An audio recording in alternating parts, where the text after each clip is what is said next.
এক পাল্লায় রেখে দাও, আর লা ইলাহা আরেক পাল্লায় রেখে দাও, লা রাজাহাত কাফফাতু লা ইলাহা ইল্লাল্লাহ, মুহূর্তেই লা ইলাহার পাল্লাটা ভারী হয়ে যাবে।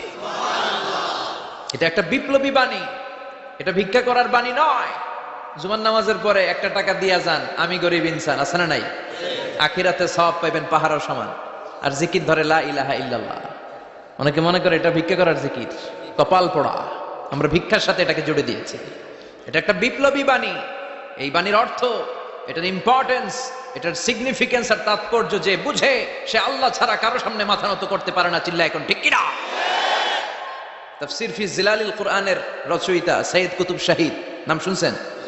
গোটা বিশ্বব্যাপী তার নাম আর ডাক।